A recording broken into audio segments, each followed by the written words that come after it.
आपदा कहीं भी कभी भी आ सकती है। जब आपदा अधिक मजबूत होती है तो उसके तोड़ के तौर पर मैदान में उतारा जाता है भारतीय वायुसेना को। देश की प्रमुख सैन्य शक्ति वायुसेना मुश्किलों के बादलों को चीरते हुए लगातार हौसलों की उड़ान भर रही है।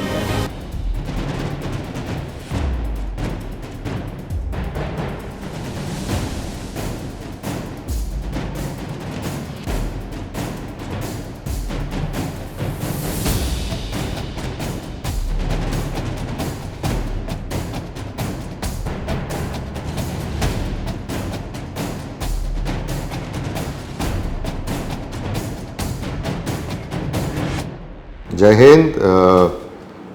8 अक्टूबर 1932 को भारतीय वायुसेना की स्थापना हुई थी और आज 91 साल बाद जब हम भारतीय वायुसेना की 91वीं वर्षगांठ मना रहे हैं, आप लोगों को जानना यह बहुत ज़रूरी है कि 5 वापीती जहाज़ों से लेकर के आज हम दुनिया के चौथे सबसे बड़े वायुसेना में गिने जाते हैं।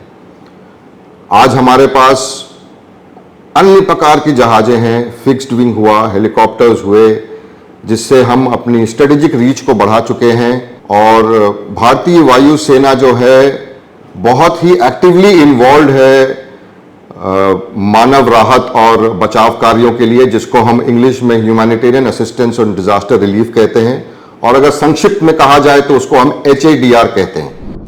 आज हम आए हैं नागपुर में स्थित भारतीय वायुसेना के सोनेगांव एयरबेस में। देश के एकदम मध्य भाग में स्थित यह एयरबेस डिफेंस स्ट्रेटेजिक नजरिए से काफी अहम है, लेकिन हम यहां देश की सुरक्षा के पक्ष को नहीं बल्कि मानवता की सेवा के पक्ष को लेकर वायुसेना द्वारा किए जाने वाले कार्यों को देखेंगे और उसकी तैयारियों को जानेंगे। आपदाओं के समय भारतीय वायुसेना या इंडियन एयरफोर्स एक बड़ी राहत की उम्मीद होती है।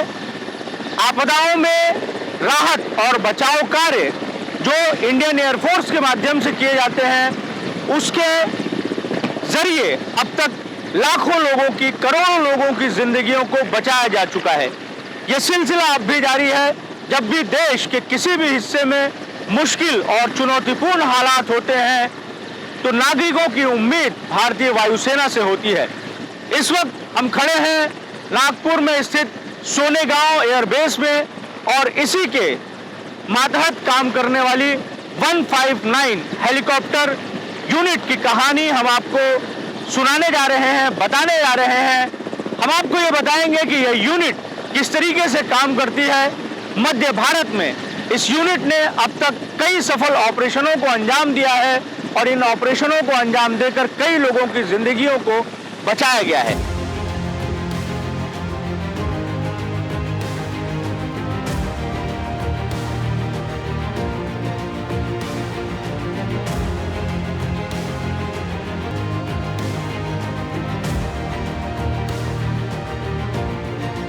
भारतीय वायुसेना का दिनों दिन विस्तार हो रहा है, ये अधिक शक्तिशाली हो रही है। अत्याधुनिक विमान इसके बेड़े में शामिल हैं।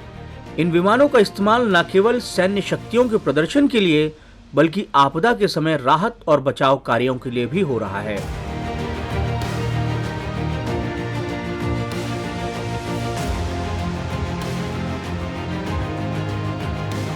भारतीय वायुसेना की इन्वेंट्री में कुछ स्ट्रेटेजिक जहाज हैं, जैसे C-17 है, C-130 है, जो लंबी दूरी तक जा सकते हैं और राहत कार्यों को टेकअप कर सकते हैं और इनमें से कुछ छोटी दूरियों के लिए हैं और डिपेंडिंग ऑन क्या सिचुएशन है उसके लिए हमारे पास अन्य प्रकार के हेलीकॉप्टर्स हैं।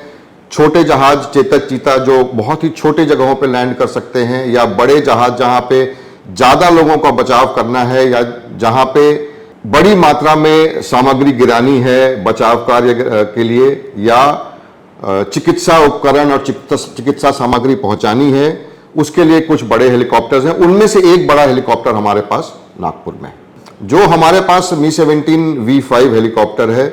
इसकी एक बार की दूरी पूरी दूरी तकरीबन 600 किलोमीटर तक की है और ये थोड़ा बड़े जहाजों में आता है, बड़े हेलीकॉप्टर्स में आता है। तो इस जहाज में हम कैजुअल्टी इवैक्यूएशन कर सकते हैं, बाढ़ में फंसे लोगों को निकाल सकते हैं, अगर हमें किसी कैजुअलिटी को एक जगह से दूसरी जगह बेटर चिकित्सा सर्विसेज प्रोवाइड करने के लिए देना है, उसको ले जा सकते हैं। वायुसेना के सोनेगांव एयरबेस के अधीन काम करने वाली 159 हेलीकॉप्टर यूनिट रुद्राक्ष का काम कई तरह का है, लेकिन उसे विशेष रूप से मध्य भारत क्षेत्र में आपदा के नियंत्रण और राहत सामग्री प्रदान करने का काम सौंपा गया है।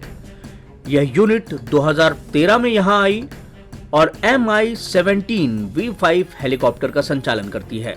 एयरफोर्स सोनेगांव स्टेशन के commanding officer group captain Shivendra Chandra ने हेलीकॉप्टर यूनिट के काम को विस्तार से बताया। खास है कि चंद्रा खुद केदारनाथ त्रासदी के दौरान वहां संचालित हो रहे राहत और बचाव कार्य का हिस्सा रहे हैं। राहत और बचाव कार्य में 159 हेलीकॉप्टर यूनिट किस तरीके से अपना योगदान निभाती है, इस पर अधिक बातचीत करने के लिए हमारे साथ सोनेगांव स्टेशन के स्टेशन कमांडर शिवेंद्र सर हैं। सर, ये बताएं कि आपके पास में किस तरीके से सूचनाएं आती हैं और उसके बाद किस तरीके से आप लोग उस सूचना पर काम के लिए लग जाते हैं और राहत और बचाव कार्य का काम जो है एक तरीके से शुरू हो जाता है। मुख्यतः अगर देखा जाए तो जितने भी हमारे पास वायुसेना के जहाज हैं, मानव राहत और बचाव कार्य के लिए 3 आपदाओं के अंदर जो है ज़्यादातर डिमांड किए जाते हैं। सबसे पहला है प्राकृतिक आपदाएं, दूसरा है मानव निर्मित आपदाएं और तीसरा है जन स्वास्थ्य के लिए जो आपदाएं होती हैं। और अगर मैं आपको डिटेल में समझाऊं तो प्राकृतिक आपदाएं में मुख्यतः बाढ़, भूकंप, भूस्खलन, सुनामी और साइक्लोन, ये 5 जो हैं मुख्यतः प्राकृतिक आपदाओं में आती हैं। मानव निर्मित आपदाओं में वाहन दुर्घटना हुई, रेल दुर्घटना हुई या नागरिक अशांति कहीं हुई तो उन केसेस में भी वायुसेना के जहाज़ों को बुलाया जा सकता है। और जन स्वास्थ्य कारणों के कारण चिकित्सा सामग्री या उपकरण बांटना हो, खाना पीना या जल कहीं जो है ऐसी जगह ड्रॉप करना हो हवा के माध्यम से जहां से हम रोड या पानी से नहीं पहुंच सकते हैं, तो उन केसेस में वायुसेना के जहाज़ों को रिक्वेस्ट किया जा सकता है। आपके पास सूचना किस तरीके से आती है, रिक्वेस्ट किस तरीके से आती है और उसके बाद में फिर किस तरीके से आपके एंड से एक्टिविटियां शुरू होती हैं? क्योंकि राहत के समय में तत्काल मदद मिलना बहुत ज़्यादा ज़रूरी हो जाता है और ये एयरफोर्स का काम है कि वो तत्काल मदद पहुंचाए, इसलिए समय को ध्यान में रख के बहुत सारी चीज़ें की जाती होंगी। तो प्लानिंग किस तरीके से रहती है? मुख्यतः हम लोग जो ध्यान में रखते हैं कि टाइम एक सबसे बड़ा फैक्टर है मेरे ऑपरेशंस को लॉन्च करने का। कोई भी मिशन जो है बहुत ही क्रिटिकल आता है एंड हमारी जो एक कोशिश रहती है कि जितनी जल्दी से जल्दी हो सके सावधानी बरतते हुए हम जहाज़ को भेज सकें। 4 एजेंसीज़ में मान के चलता हूं जो ऐसे बचाव कार्य के लिए हमारे पास रिक्वेस्ट भेज सकती हैं। एक तो राष्ट्रीय विपदा आपदा प्राधिकरण जो है, जिसको हम NDMA बोलते हैं, नेशनल डिज़ास्टर मैनेजमेंट अथॉरिटी, या उसी का स्टेट लेवल पे जो आता है वो स्टेट डिज़ास्टर मैनेजमेंट अथॉरिटी या राज्य आपदा प्राधिकरण जो है। इसके अलावा जिला कलेक्टर हुए या जिला मजिस्ट्रेट हुए, इन चारों से जनरली रिक्वेस्ट हमारे पास आती है और वो हमें ये ज़रूर बताते हैं कि कहाँ पे बचाव कार्य के लिए जहाज़ भेजना है, कितने लोग फंसे हुए हैं, कितने लोगों को निकाल के कहाँ छोड़ना है। तो जब ये रिक्वेस्ट हमारे पास आती है तो हम इस रिक्वेस्ट को लेने के बाद अपने लेवल पे 3M का ध्यान रखते हैं। 3M का मतलब मैं ये कहना चाहता हूँ कि पहला मैन में कौन उस जहाज़ को फ्लाई करेगा, कैसे फ्लाई करेगा और क्या वो क्वालिफाइड है उस बचाव कार्य को करने के लिए। दूसरा है मशीन जो आपके सामने हेलीकॉप्टर आप देख रहे हैं पीछे, ये मल्टीपर्पज़ जहाज़ है। बाढ़ में ऑपरेट कर सकता है, भूस्खलन में, भूकंप में, साइक्लोन में, लेकिन मौसम का ध्यान रखते हुए। तो मशीन की तैयारी करते हैं, हमारे टेक्नीशियंस हैं जो जहाज़ को तैयार करते हैं। और तीसरा M मैंने कहा मटीरियल डिपेंडिंग ऑन हमें क्या बचाव कार्य करना है। हमारे पास अलग अलग इक्विपमेंट है जो हम आपको बाद में दिखाएंगे। किस बचाव कार्य के लिए क्या इक्विपमेंट तैयार करना है वो मेरे जो पायलट्स हैं वो डिसाइड करते हैं और फिर अकॉर्डिंगली उसको जहाज़ में लगाया जाता है बचाव कार्य के लिए। ये हो गया पायलट्स वाला काम। मेरी तरफ से हम जो हैं स्थानीय लोकल अधिकारी जो हैं, जहाँ पे बचाव कार्य के लिए जाना है वहाँ पे हम उनसे बात करते हैं कि कितने लोग फंसे हुए हैं, कोई सुरक्षित जगह है जहाँ पे उनको छोड़ा जा सकता है। और अगर दूरी काफ़ी होती है तो जहाज में तेल भी भरना पड़ेगा वहाँ पहुँचने के बाद। मल्टीपल मिशंस अगर करने होते हैं हमें तो हमें तेल की रिक्वायरमेंट पड़ती है वहाँ पे। तो हम अपने लेवल पे रिफ्यूलिंग एजेंसीज जो है उनसे भी टाई अप करते हैं कि कितनी जल्दी वहाँ पे तेल भिजवाया जा सके ताकि हम ऑपरेशंस को एक के बाद एक कंटिन्यू कर सकें। अच्छा, परिस्थितियाँ और राहत और बचाव कार्य जो है वो अलग अलग तरीके से होता है, तो मैन पावर की एक्सपर्टीज़ भी इसमें मायने रखती है? बिल्कुल, बहुत मायने रखती है। तो जो यूनिट के सीईओ और फ्लाइट कमांडर जो यूनिट के हेड और नंबर 2 होते हैं, वो डिपेंडिंग ऑन क्या क्वालिफिकेशन है, क्या रिक्वायरमेंट है, उसके हिसाब से वो क्रू डिटेल करते हैं। हर क्रू का अलग अलग कॉम्पिटेंसी होता है काम करने का। तो डिपेंडिंग ऑन कितनी रिक्वायरमेंट है उसके हिसाब से क्रू डिटेल किया जाता है और तब जो है एक पूरी ब्रीफिंग के बाद लोग जहाज पे जाते हैं। अच्छा सर, ये जो आपका यूनिट है जिसको आप लीड कर रहे हैं, इसकी एक्सपर्टीज़ ही राहत और बचाव कार्य की है और आपकी खुद की भी रही है। आप केदारनाथ में जो बाढ़ की स्थिति बनी थी, बादल फटा था और उसके बाद में जो राहत और बचाव कार्य किया गया था, मुश्किल राहत और बचाव कार्यों में गिना जाता है, उसका एक्सपीरियंस आप शेयर कर पाएँ कि वो किस तरीके से रहा, या आप जब किसी ऑपरेशन को कर रहे होते हैं, राहत और बचाव कार्य को कर रहे होते हैं, उस समय एज अ फाइटर, ऐसा व्यक्ति जिसके ऊपर में कई लोगों की ज़िंदगियों को बचाने का दारोमदार है, उसकी मनोस्थिति क्या रहती है, उसका हाव भाव क्या रहता है, उसके दिमाग में क्या चल रहा होता है, और कोई ऐसा ऑपरेशन जो आपके लिए आज भी यादगार हो, जिसको आप आज भी याद करते हो? मैं 2012-13 में बरेली में पोस्टेड था और उसी दौरान 2013 जून के दौरान केदारनाथ की त्रासदी हुई थी। तो मेरे 6 जहाज़ वहाँ पे डिप्लॉयड थे और सिचुएशन उस टाइम पे बहुत ही दुखद थी। बहुत सारे लोगों की बहुत जान माल की त्रासदी हुई थी और उस दौरान अपना ये मानना है कि हम जितने लोगों को सावधानी बरतते हुए निकाल सकें वो मेरा प्राइम कर्तव्य है। मेरा नहीं, पूरे वायुसेना का प्राइम कर्तव्य। हम जनता की सेफ्टी और सिक्योरिटी के लिए बने हैं। तो अगर रिक्वायरमेंट आती है तो वो मेरा कर्तव्य है, हम सब लोगों का कर्तव्य है कि जितनी निष्ठा से हम उन लोगों को वहाँ से निकाल सके। लेकिन एट द सेम टाइम कुछ सेफ्टी पैरामीटर्स रहते हैं, मौसम हो सकता है ख़राब हो जाए, तो उस केसेस में हमें एक बहुत ही बैलेंस्ड डिसीजन लेना पड़ता है कि हम जाएं या ना जाएं।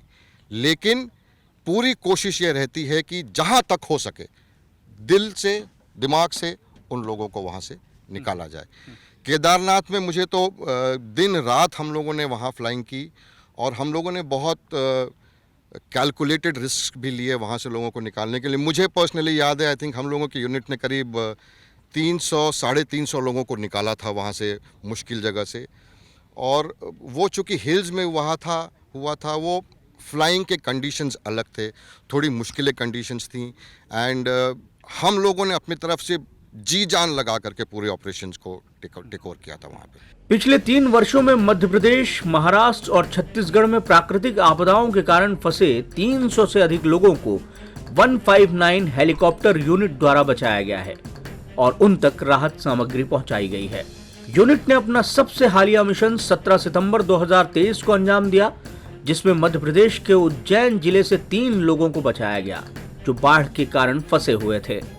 मौजूदा समय में इस यूनिट को कमांड कर रहे ग्रुप कैप्टन वेंकट रमणन ने राहत और बचाव कार्य की सूचना आने के बाद अपनी यूनिट की तैयारियों और प्लानिंग की जानकारी दी। सर, ये बताएं कि आपके पास में सूचना आई कि आपको ऑपरेशन के लिए जाना है, तो उसके बाद का प्रिपरेशन किस तरीके से रहता है? इसमें समय का बहुत वैल्यू रहता है, तो उसको फिर आप किस तरीके से मैनेज करते हैं और किस तरीके से सारी चीज़ें होती हैं? ओके, एक सबसे बड़ा रीज़न ये है कि हेलीकॉप्टर को रेस्क्यू ऑपरेशन के लिए भेजा जाता है जी। उसका रीज़न ही स्पीड है जी, क्योंकि जिस स्पीड में हम उस रेस्क्यू ऑपरेशन को टेकअप कर सकते हैं वो बाय रोड या बाय सरफेस मूवमेंट की वजह से हम उतनी स्पीड में नहीं कर पाएंगे। और रेस्क्यू एरिया में सबसे जल्दी पहुंचने का बेस्ट तरीका हेलीकॉप्टर के माध्यम से ही है। तो इसको ध्यान में रखते हुए हमारा रिस्पॉन्स भी उतना ही तेज़ी से करना चाहिए। तो सबसे पहले हम सारे हमारे क्रू को एक्टिवेट कर लेते हैं एंड जितने भी रेस्क्यू ऑपरेशंस के लिए जो आते हैं सब तैयार होके सबसे पहले हमारे हेलीकॉप्टर यूनिट में पहुंच जाते हैं, जिसमें हम ब्रीफिंग शुरू करते हैं। ब्रीफिंग में हमें निकलने के पहले हमें पूरा का पूरा डिटेल्ड ब्रीफिंग होना चाहिए, जिसके बेसिस पे सबको क्या करने वाले हैं और कहाँ जा रहे हैं और कैसे टाइप का मिशन है, ये सारे क्रू को कोई डाउट ना रहे जाने के पहले। तो उसके बेसिस पे सारा ब्रीफिंग अच्छे से हम कर लेते हैं। उसके पैरेलली जब ये चलता है, उसके पैरेलली हमारा इंजीनियरिंग टीम हेलीकॉप्टर को तैयार कर लेता है। हमारा हेलीकॉप्टर एक मल्टी रोल हेलीकॉप्टर है, जिसमें अलग अलग तरीके के इक्विपमेंट वगैरह फिट कर सकते हैं। तो उसकी वजह से हमेशा एक ही तरीके का इक्विपमेंट और एक ही रोल के लिए तो तैयार नहीं है वो। हमें रेस्क्यू के लिए अगर जाना है तो फिर तो उसके लिए अलग से हेलीकॉप्टर को प्रिपेयर करना पड़ता है। तो जब प्रिपेयर करते हैं तो उसमें हम विंच इक्विपमेंट या बैम्बी बकेट या वो जो आग बुझाने के लिए जो पानी का बकेट, या कौन से तरीके का विंच इक्विपमेंट चाहिए, कितने फर्स्ट एड किट चाहिए, और ये सब हम क्लियर करके उसको एग्जैक्टली फिट करके उसके बाद उसको रेडी करके हम तुरंत निकलने की तैयारी करते हैं। नागपुर एयरबेस में कौन कौन से हेलीकॉप्टर हैं, उनकी क्या क्या इम्पोर्टेंस है, क्या क्या उनकी खूबियाँ हैं, ये अगर आप बता पाएँ। ये मी-17 V5 हेलीकॉप्टर एक ही हेलीकॉप्टर है एयरफोर्स स्टेशन नागपुर में, जो 159 हेलीकॉप्टर यूनिट में है। इस हेलीकॉप्टर सबसे काफ़ी advanced medium lift multi role helicopter है, और इस हेलीकॉप्टर के थ्रू काफ़ी रोल्स कर सकते हैं, जिसमें one of the speciality is humanitarian assistance and disaster relief. जहाँ पर बाई रोड कोई पहुँच के रेस्क्यू नहीं कर सकता है, ये हेलीकॉप्टर कर सकता है। अलग अलग जो सिचुएशन होती हैं उसका जब आप प्लानिंग करते हैं एग्जीक्यूशन के लिए, कि रिलीफ के एग्जीक्यूशन के लिए, तो अलग अलग सिचुएशन के लिए अलग अलग तरह की प्लानिंग होती है और अलग अलग तरीके से वर्क करना पड़ता है। बिल्कुल बिल्कुल। उस जगह पे वहाँ पर लैंडिंग एरियाज़ अवेलेबल है कि नहीं है, वहाँ पर क्लियर एरियाज़ जहाँ पर लोगों को निकाल के वहाँ पर कहाँ पर लगा सकते हैं, ये उसके आसपास पानी वाला जो एरिया है कि नहीं, जो झील, लेक, रिजर्वायर जिसके थ्रू फायर फाइटिंग कर सकें, या अगर ऑलरेडी फ्लडेड एरिया है तो फिर तो वहाँ से हाई लैंड में लोगों को अगर निकालना है तो फिर तो उस एरिया के बारे में अच्छे से स्टडी करना पड़ता है। वो स्टडी करने के बाद जो भी हमारा रेस्क्यू एक्टिविटीज़ है वो उसको शुरू करते हैं। 159 हेलीकॉप्टर यूनिट के पास मौजूदा समय में कई अत्याधुनिक जहाज हैं, लेकिन एडवांस हेलीकॉप्टर के रूप में पहचान रखने वाला Mi-17 V5 खास है। इसका इस्तेमाल कई तरह से हो सकता है। यह युद्ध में काम कर सकता है, माल ढुलाई में इसका इस्तेमाल हो सकता है, राहत और बचाव कार्य में तो ये बेस्ट है।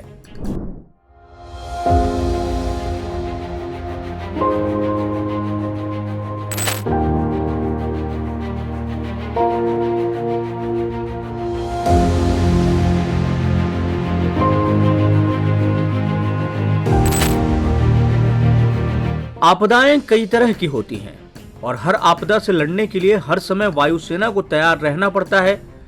हेलीकॉप्टर यूनिट के पास न केवल आधुनिक जहाज हैं, बल्कि ऐसे उपकरण भी जिनका आपदा के समय इस्तेमाल हो सकता है, जैसा कि यह। इसके सहारे जंगल में लगी आग को बुझाया जा सकता है। हमारे साथ हैं एयरफोर्स के इंजीनियर सुमित गुप्ता सर। ये बताएं सर कि इसके बारे में कि ये जो इक्विपमेंट है इसका क्या काम है, इसको जो काम है प्रमुखतः वो जंगल में लगी आग को बुझाने के लिए ये किस तरीके से वर्क करते हैं? ये जंगल की आग या कहीं भयंकर आग लगी हो उसको बुझाने के लिए इस्तेमाल होता है। इसके अंदर पानी भरा जाता है, जहाज़ के साथ ये लगता है, जहाज़ के अंदर एक अंडरस्लंग इक्विपमेंट लगता है, उससे हम इसको जोड़ते हैं, कनेक्ट करते हैं। उसके बाद ये जहाज़ के साथ उड़ता है और ये नदी के ऊपर जाता है। नदी से ये पानी भरता है, पानी भरने के बाद इसको जहाँ पे आग लगी है उसके ऊपर जाके उसको फैलाता है, स्प्रे करता है, जिससे आग बुझ जाती है। इसका काम प्रमुखतः जंगल में लगी जो आग है उसको बुझाने के लिए है। ये जंगल में लगी आग को बुझाना अपने आप में बहुत बड़ी चुनौती है, तो ऐसे में उसको नियंत्रित करने के लिए ये इक्विपमेंट कितना कारगर साबित हो सकता है? अभी कारगर है और बहुत जगह इसकी सफलता हुई है, भारत में भी और बाहर भी। जो आप देख सकते हैं पिछले जितने भी हमारे एक्सपीरियंस हुए हैं, बहुत ही कारगर है ये करने के लिए। इसके अलावा ऐसे संसाधन भी जो रेस्क्यू के समय बेहद जरूरी है।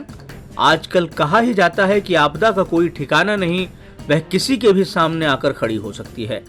ऐसे में जरूरी है कि हर नागरिक वायुसेना के रेस्क्यू ऑपरेशन को समझे और ग्रुप कैप्टन वेंकट रमनन की बातों को ध्यान से सुने और उन्हें याद भी रखे। जब भी हम रेस्क्यू ऑपरेशंस के लिए जाते हैं, जहाँ पर कोई स्ट्रैंडेड है और वहाँ से उनको अगर उठाना पड़ता है, तो फिर तो हमारे पास एक विंच इक्विपमेंट है। इस विंच इक्विपमेंट के दौरान हम 2 लोगों को एट सेम टाइम हम बचाया जा सकता है। तो ये जो मोटर है, ये मोटर हम वहाँ पर जहाज़ में फिक्स्ड होता है और उसके थ्रू एक केबल जाती है और उस केबल के साथ ये क्रेडल को कनेक्ट किया जाता है।